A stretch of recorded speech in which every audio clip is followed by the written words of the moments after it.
Hi guys, welcome back to our channel. Pag-uusapan naman natin muli si Kim Chiu.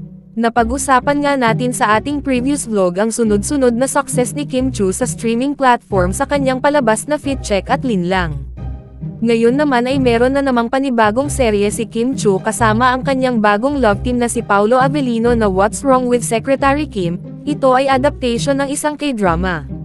Napag-usapan nga na rin natin na hiwalay na nga di umano si Kim Chiu at ang kanyang longtime partner na si Sian Lim. Nag-delete na nga ng mga video si Sian Lim sa kanyang YouTube channel at napapabalita na meron na daw umano siyang bagong girlfriend. Napapabalita nga na ang bagong girlfriend ni Sian ay si Iris Lee na di umano nagtratrabaho sa Viva. Ngayon nga ay nagsalita na si Kim Chiu sa vlog ni Maricel Soriano, at tinanong ni Maricel na kumusta na ang love life ni Kim. Ang sagot ni Kim, ang love life ko ay nakahang ngayon.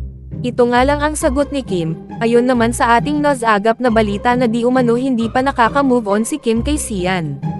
Di rin natin siya mabiblame dahil 12 years sila magkasama, ayon sa nasagap nating balita na mahal pa daw umano ni Kim si Sian. Mukhang gusto pa nga ayusin ni Kim ang relasyon niya kay Sian at nang magkabalikan sila. Madami namang fans nila Kim Chiu at Sian na nagdadasal rin na sana magkaayos pa sila dahil sayang daw umano ang kanilang 12 years na pinagsamahan. So ano say ninyo dito guys? Comment your thoughts below and don't forget to subscribe to our channel.